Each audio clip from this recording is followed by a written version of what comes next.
এই মুর্শিদাবাদ জেলার ধর্মপাল মুসলিম সম্প্রদায়ের মধ্যে একটা বড় আঘাত প্রশ্ন উঠেছে এটাই যে একটা মসজিদ তৈরি করার জন্য একজনকে দল থেকে বহিষ্কার করে দিতে হবে। এই জায়গাটা মুসলিম সমাজকে খুব ব্যথা দিয়েছে, বেদনা দিয়েছে।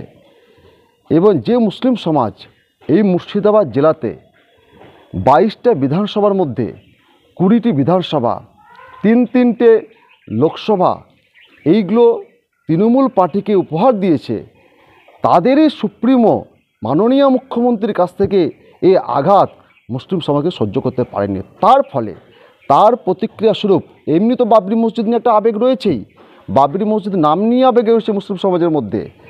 এই দুটো মিলে মমতা ব্যানার্জির তার বিধায়ককে মসজিদ তৈরি করার জন্য বিধায়ককে বহিষ্কার করা দল থেকে, পাশাপাশি বাবরি মসজিদের আবেগ এবং যন্ত্রণা, এবং মমতা ব্যানার্জির কাছ থেকে যন্ত্রণা, যে মমতা ব্যানার্জিকে মুসলিম সমাজ অনেক কিছু দিয়েছে, সমস্ত কিছু মিলিয়ে আজকে লাখে লাখে লোক বরং জেদ নিয়ে সেখানে প্রবেশ করেছে।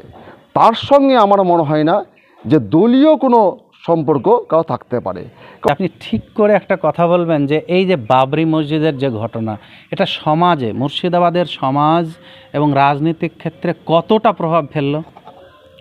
অবশ্যই সমাজ নিয়েই রাজনীতি, আর রাজনীতি সমাজকে কেন্দ্র করে তৈরি হয়।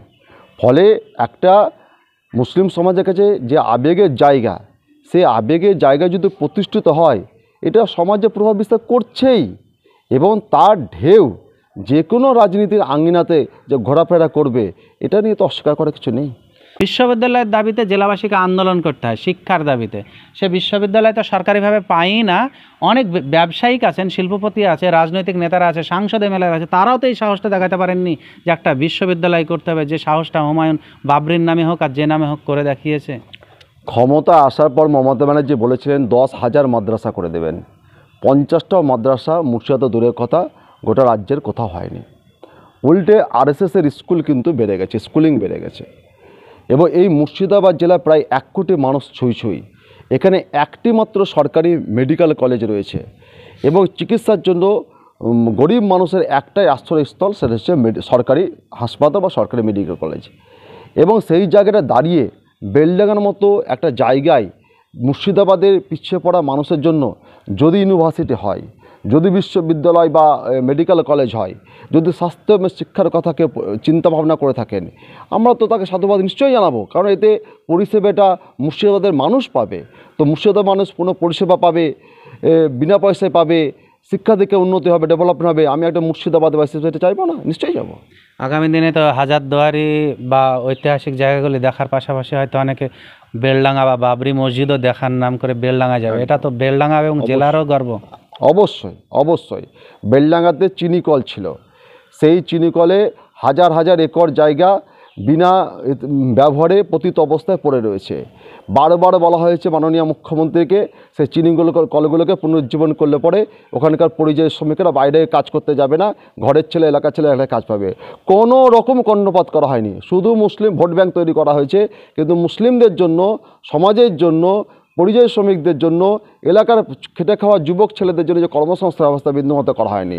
এটা যদি তৈরি হলে পরে স্বাভাবিকভাবেই বাবরি মসজিদের নামে মানুষের যে আবেগ আমরা দেখলাম, কী করে অস্বীকার করে বাস্তবটাকে, যে মানুষ কাঁধে নিয়ে ইট নিয়ে যাচ্ছে, হাতে করে ইট নিয়ে যাচ্ছে।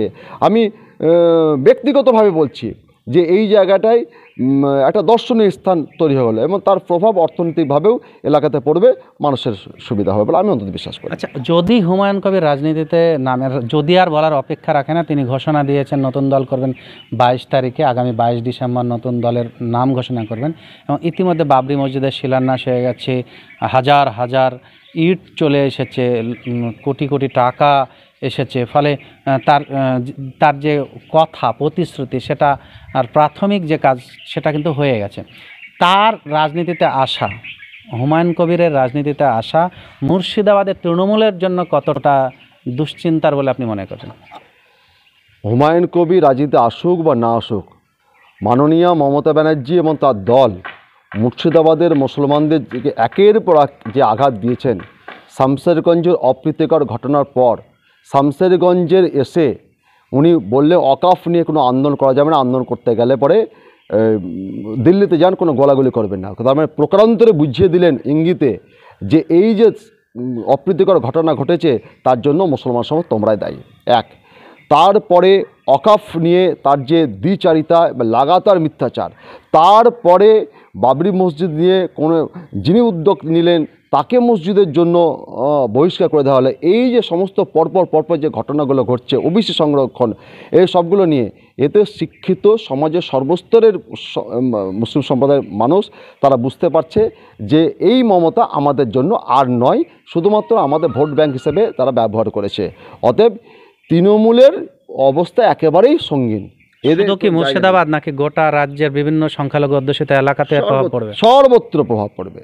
মমতা ব্যানার্জির কর্মকাণ্ড সর্বত্র গোটা বাংলার মুসলিম সমাজকে আঘাত দিয়েছে, দুঃখ দিয়েছে, যন্ত্রণা দিয়েছে, কোনোভাবে আর রুখতে পারবে না।